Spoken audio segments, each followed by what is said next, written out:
ஓணம் பண்டிகை மிலாடி நபி என தொடர் விடுமுறையொட்டி கன்னியாகுமரியில் குடும்பத்துடன் குவிந்த உள்ளூர் மற்றும் கேரள சுற்றுலா பயணிகள் திருவேணி சங்கமத்தில் சூரிய உதயத்தை கண்டு ரசித்தும் பகவதி அம்மன் கோவிலில் வழிபட்டும் உற்சாகமடைந்தனர்.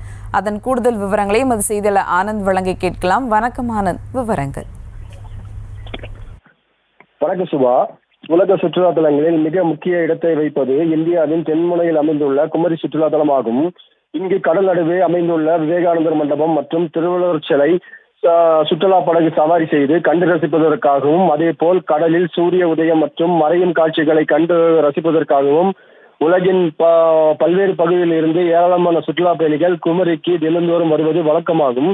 இந்த நிலையில் ஓணம் பண்டிகை வார விடுமுறை மற்றும் மிலாடு நபி விடுமுறை என தொடர் விடுமுறை அளிக்கப்பட்டுள்ள நிலையில் குமரி சுற்றுலா தலத்தில் திருமேனி சங்கமம், சன்ரைட் பாயிண்ட், பகவதி அம்மன் கோயில் கிழக்கு வாசல் உள்ளிட்ட பகுதிகளில் இன்று அதிகாலை முதலே கேரளா மாநிலத்தை சேர்ந்த சுற்றுலா பயணிகள் மற்றும் உள்ளூர் வெளியூர் சுற்றுலா பயணிகள் அதிக அளவில் வருகை தந்திருந்தார்கள்.